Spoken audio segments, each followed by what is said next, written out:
Hi, future millennials. Welcome to my YouTube channel, Damodaran MIT 2.0 Wealth Creation Made Easy. நான் Damodaran, founder and mentor strategist academy. This is a small gist about me.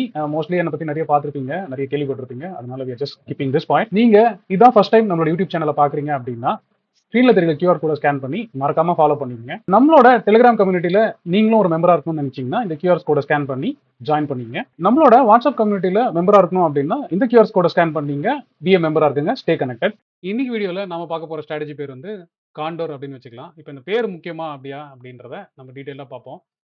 நீங்கள் ஒருவேளை இந்த வீடியோவை இப்போ தான் ஃப்ரெஷ்ஷாக பார்க்குறீங்க அப்படின்னா தயவு செஞ்சு ஃபியூச்சர்ஸ் அண்ட் ஆப்ஷன்ஸ் அப்படின்ற பிளேலிஸ்ட்டில் இருக்க 7 லெசன்ஸை கிளியராக முடிச்சிட்டிங்க அப்படின்னா இங்கே நம்ம என்ன பேசுகிறோம், இங்கே என்ன டேர்ம்ஸ் யூஸ் பண்ணுறோம், இந்த பே ஆஃப் என்னது அப்படின்றதெல்லாம் புரிஞ்சுக்கிறதுக்கு உங்களுக்கு ஒரு கிறிஸ்டல் கிளாரிட்டி இருக்கும் அப்படின்றதுனால அந்த சீரிஸை முடிச்சுட்டு வந்து பாருங்கள்.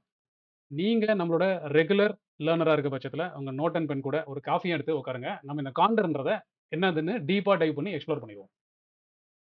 இந்த ஆப்ஷன் ஸ்ட்ராட்டஜிஸில் நம்ம 4வது ஒரு ஸ்ட்ராட்டஜி பார்த்தோம், ஞாபகம் இருக்கா? லெசன் 4ல என்னது லேடர் அப்படின்ற ஒரு ஸ்ட்ராட்டஜி இருக்குல்ல. ஃபர்ஸ்ட் அதை அண்டர்ஸ்டாண்ட் பண்ணுங்க. அதோட பே ஆஃப் எப்படி இருக்கும் அப்படின்னு பார்த்தீங்கன்னா உங்களுக்கு நல்லா தெரியும். அதோட பே ஆஃப் என்ன பண்ணுவீங்க, ஒரு காலை பை பண்ணுவீங்க, ரைட்டா? மல்டிபிள் டார்கெட்ஸ் வச்சிருப்பீங்க, கரெக்டா? மல்டிபிள் டார்கெட்ஸ் வச்சிருப்பீங்க. அப்போ என்ன பண்ணுவீங்க, டார்கெட் 1ல ஒன்று செல் பண்ணுவீங்க, திரும்பி டார்கெட் 2ல இன்னொன்று செல் பண்ணுவீங்க. ரேஷியோ ஸ்ப்ரெட்ல ஒரே இடத்துல 2 செல் பண்ணியிருப்பீங்க, இதில் பிரித்து செல் பண்ணுவீங்க. ஸோ இப்போ இதோட இஷ்யூ என்னவா இருக்கும்? அகைன் ஏன்னா இதோட ப்ராப்ளமோ அன்டியூ ரிஸ்க்ன்றது தான் ப்ராப்ளமாக இருக்கு. அப்போ இந்த கால் லேடருக்கு சொல்யூஷன் என்னது? ரிஸ்க்கை ஃபிக்ஸ் பண்ண போறீங்க, கரெக்டா? இந்த ரிஸ்க்கை முடிச்சதுக்கப்புறம் ஓகே என்னோட ரிஸ்க் சால்வ் ஆயிடுச்சு, ப்ராப்ளம் சால்வ்டு, சொல்யூஷன் கிவன் அப்படின்னு சொன்னதுக்கப்புறம் அதுக்கு ஒரு பேர் வைக்கணும்ல. அப்போ என்ன பண்ணலாம், நீங்கள் பேரை வச்சுக்கலாம். இது கால் லேடர்ன்றதுனால நீங்கள் என்ன பண்ணலாம், கால் காண்டர்னு மாற்றிக்கலாமா? ஒருவேளை நீங்கள் புட்டில் பில் பண்ணியிருந்தீங்கன்னா எப்படி பில் பண்ணியிருப்பீங்க? இதே ஸ்ட்ராட்டஜி நீங்கள் புட்டில் பில் பண்ணியிருந்தீங்கன்னா எப்படி பண்ணியிருப்பீங்கன்னு பார்ப்போமா? நீங்கள் என்ன பண்ணியிருப்பீங்க, இங்கே ஒரு புட்டை வாங்கியிருப்பீங்க, அப்புறம் டார்கெட்டில் ஒரு புட்டை செல் பண்ணியிருப்பீங்க, செகண்ட் டார்கெட்டில் இன்னொரு புட்டை செல் பண்ணியிருப்பீங்க. அது அன்டியூ ரிஸ்க்காக இருக்கும். இப்போ இதோட சொல்யூஷன் என்னது? ரொம்ப சிம்பிள். ஓப்பன் ரிஸ்க்ன்றதுனால அந்த ரிஸ்க்கை ஃபிக்ஸ் பண்ணணும். அப்போ இது பண்ணிட்டா இது என்ன சால்வ் ஆயிடும்? சொல்யூஷன் கிவனா பேர் நீங்க வச்சுக்கலாம். இப்போ இவங்க என்ன சொல்றாங்கன்னா இது புட் லேடரை பண்ணதுனால இது புட் காண்டர் அப்படின்னு சொல்லி கூப்பிட்டுக்கலாம். இப்போ நாம இதோட ஐடியாவா பார்த்தோம். இப்போ ரியல் பே ஆஃப்ல எப்படி இருக்கு அப்படின்றத நம்ம சாஃப்ட்வேர் வழியாவும் பார்த்துலாம். ஸோ நான் நம்ம ஸ்டாக் மார்க்கெட் வச்சு பில்டருக்கும் வந்தாச்சு. ஆஸ் யூஷுவலா நம்ம ஸ்டாக்கையும் செலக்ட் பண்ணியாச்சு, நம்மளோட ஃபேவரட்டையும் பண்ணியாச்சு. ஸோ ஏப்ரல்ல என்ன பண்ணலாம், இப்போ நீங்க ஒரு கால் காண்டர் வச்சிருக்கீங்க அப்படின்ற பட்சத்தில், அதாவது கால் லேடர் வச்சிருக்கீங்க அப்படின்னு என்ன பண்ணுவீங்க, ஒரு பை பண்ணியிருப்பீங்க, மல்டிபிள் டார்கெட்ஸ்ல செல் பண்ணியிருப்பீங்களா? இது ஒரு டார்கெட், இது ஒரு டார்கெட்னா செல் பண்ணியிருப்பீங்களா? இதோட இஷ்யூ என்னது? இங்கே பார்த்தீங்கன்னாலும் தெரியும், மேக்ஸ் லாஸ் மட்டும் தான் உங்களோட இஷ்யூவாக இருக்குது. இதை சால்வ் பண்ண போனால் என்ன பண்ண போறீங்க, இதை நான் ஒரு இடத்துல பை பண்ணுறேன்னு சொல்லி முடிவு பண்ண போறீங்க, கரெக்டாக? அந்த ரிஸ்க் எவ்வளோன்றது செட் பண்ணிட்டீங்கன்னா அது என்ன பண்ணும், ஏன்னா இது எவ்வளோ இருக்குது, ஒரு பை ஒரு செல்லு, அதுக்கப்புறம் இன்னொரு செல் வர இருக்குது. இப்போ இது நில் பண்ணணும் என்ன பண்ணும், இன்னொரு ப்ளஸ் ஒரு பை பண்ணிட்டீங்கன்னா முடிஞ்சு போச்சுமா? அந்த பை எங்கன்றதை ரிஸ்க்கை பேஸ் பண்ணியும் பண்ணலாம், இல்லை டிஸ்டன்ஸை பேஸ் பண்ணியும் பண்ணலாம். ஸோ இப்போ நான் வந்து சிம்பிளாக சொல்கிறேன்.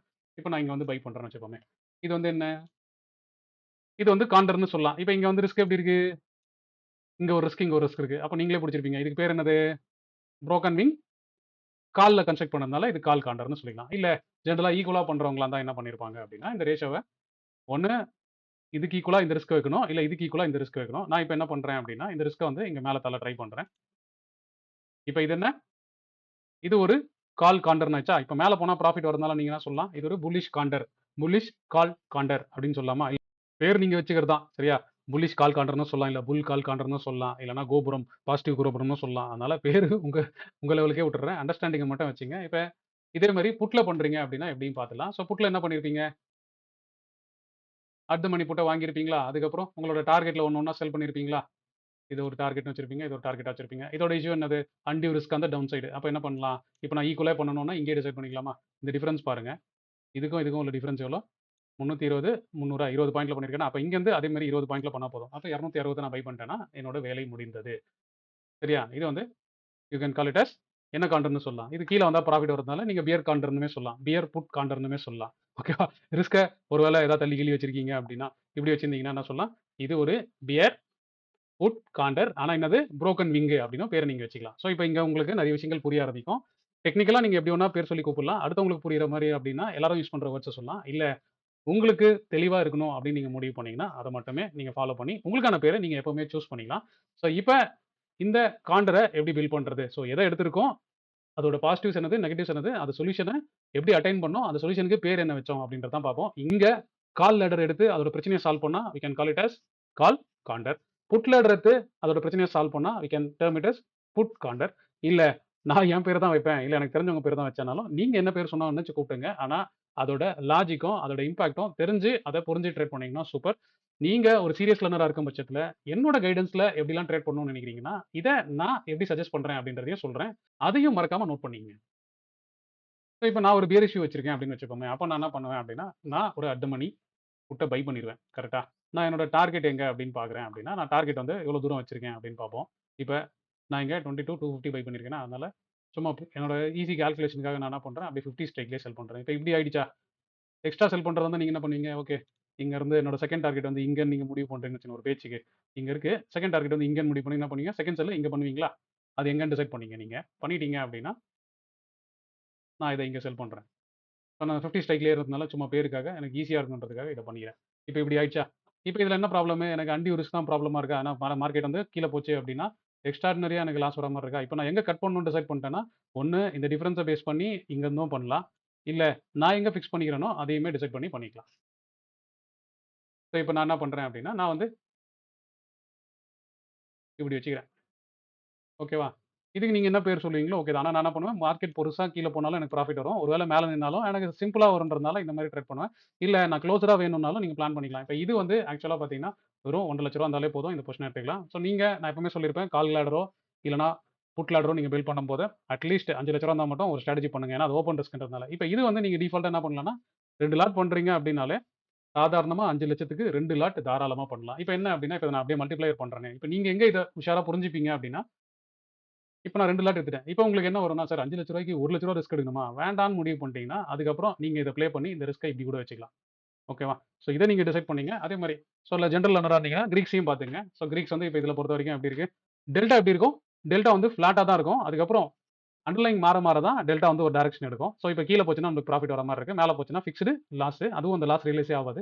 தீட்டா உங்களுக்கு ஃப்ரெண்டா தான் இருக்க போகுது. ஏன்னா நீங்க செல் பண்ணியிருக்கீங்க. புரொடெக்ஷனுக்காக மட்டும் இத பண்ணியிருக்கீங்க. அப்புறம் வேகா பார்த்தீங்க அப்படின்னா, நீங்க வெறும் லேடரா வச்சிருக்கும் போதும், இந்த கான்ட்ரா மாத்துனதுக்கு அப்புறமும் டிஃபரன்ஸ் செக் பண்ணி பார்த்தீங்கன்னா தெரியும். விக்ஸோட இம்பாக்ட் இதோட பிஎல்ல உங்களுக்கு எப்படி இருக்கும் அப்படின்றது. ஸோ இப்ப நீங்க லேர்னரா வந்து இதெல்லாம் புரிஞ்சுக்கிட்டீங்க. அப்போ நீங்க என்ன பண்ணலாம்? இப்ப ரிஸ்க் மேனேஜ்மென்ட் பண்ணவங்க என்ன பண்ணலாம்? இப்ப நீங்க வந்து எடுத்திருக்கீங்க. சரி. ஏன்னா உங்களுக்கு நல்லா தெரியும். ஹெவி பியரிஷா போச்சுன்னா, இது கொஞ்சம் லாஸ் வரதானே செய்ய போகுது. இப்ப என்ன பண்றீங்க? சார்ட்டா பார்க்குறீங்க. ஓகேவா? சார்ட்டா பார்க்குறீங்க. ஒரு லெவல் உடைஞ்சுச்சு. நீங்க ஒரு சப்போர்ட் எதிர்பார்த்துருக்கீங்க. ஓகேவா? அந்த சப்போர்ட்ல நிக்கிது சந்தோஷம். ஆனா, அந்த சப்போர்ட்டும் உடையுது அப்டின்னா என்ன பண்ணலாம்? இந்த ரிஸ்க்க கட் பண்ணி இங்க போட்டுடலாமா? இதுதான் ஒரு சிம்பிள் அட்ஜஸ்ட்மென்ட்டா நீங்க எடுத்துக்கலாம். அப்ப இது லாஜிக்கலா கனெக்ட் பண்ணுங்க. நீங்க என்ன எதிர்பார்க்குறீங்க? மல்டிபிள் டார்கெட்ஸ் வைக்கிறீங்க. சரியா? இந்த இந்த இந்த டா இந்த இந்த சப்போர்ட் நிக்குன்ற பேசிஸ்ல தான் இந்த சப்போர்ட்டையும் செல் பண்றீங்க. இந்த சப்போர்ட்டையும் செல் பண்றீங்க. பிரிச்சு. ஒண்ணொண்ணா. அப்ப இது உடையுதுன்னா என்ன பண்ணணும்? அப்ப ரிஸ்க்க தான் அட்ரஸ் பண்ணணும். ஓகேவா? இதுதான் ஒரு பேசிக் ரிஸ்க் மேனேஜ்மென்ட்டோட பிரின்சிபலா இருக்கணும். நெறைய பேரு உங்களுக்கு ரிஸ்க் மேனேஜ்மென்ட்ன்ற பேர்ல மார்க்கெட் நவுந்தாலும் இப்ப ரூ. 1,00,000 இருக்குன்னா, நீங்க அவர் சொன்னது பண்ணீங்கன்னா, திரும்பியும் ஒரு வேள அதே டைரக்ஷன்ல போச்சுன்னா, ரூ. 1,50,000 ரூ. 2,00,000 ரிஸ்க் வரும். அதுக்கு பேரு ரிஸ்க் மேனேஜ்மென்ட் இல்ல. நான் எப்பவுமே சொல்ற மாரி தான். ஒருத்தர் பீரங்கிய கொண்டு நம்மள தாக்க வராரு அப்டின்னா, இங்க நம்ம வீரமா அட்ஜஸ்ட்மென்ட்டான்றது தான் பேசுறோம். வீரம்னா நெஞ்சு நிமித்தின்னு போய் நிக்கலாம். நம்ம என்ன பண்ணணும்? பொழைக்கணும் அப்டின்றதுக்காக நம்ம என்ன பண்ணணும்? ஒரு கல்லு பின்னாடி போய் ஒளிஞ்சுக்கிறது தான் கரெக்ட்டா இருக்கும். முதல்ல சின்ன கல்லு பின்னாடி ஒளிஞ்சிருந்தீங்கன்னா, இப்ப என்ன பண்ணணும்? பெரிய கல்லு பின்னாடி தான் ஒளியணுமே கண்டி, ரிஸ்க் மேனேஜ்மென்ட்ன்னு சொல்லி, அதோட இருக்க சின்ன கல்லு முன்னாடியா போய் ஒளிவீங்க? ஸோ இதுதான் ரிஸ்க் மேனேஜ்மென்ட்டோட பிரின்சிபல். ஸோ இப்ப இந்த ஸ்ட்ராட்டஜிய நீங்க உங்க நோட்ல உங்களுக்கு புரிஞ்சா மாரி ஈஸியா எழுதிக்கங்க. அதே மாதிரி உங்களோட புரிதலையும் ஒரு கமெண்ட்டா வந்து நம்மளோட செக்ஷன்ல போட்டுருங்க. புதுசா லேர்ன் பண்றவங்களுக்கு அது ஒரு மோட்டிவேஷனையும், உத்வேகத்தையும் குடுக்கும் அப்படின்றதுனால. இந்த வீடியோ உங்களுக்கு ரொம்ப புடிச்சிருக்கும்னு நான் நம்புறேன். நான் நம்புன மாரியே உங்களுக்கு புடிச்சிருந்தா ஒரு லைக்க போடுங்க. அதே மாரி லேர்ன் பண்ணணும்னு நெனைக்கிற உங்க ஃபிரெண்ட்ஸ்க்கும் இந்த வீடியோவ ஷேர் பண்ணுங்க. ஹோப் யூ என்ஜாய்ட் வாட்சிங் திஸ் வீடியோ. தேங்க்ஸ் ஃபார் வாட்சிங்.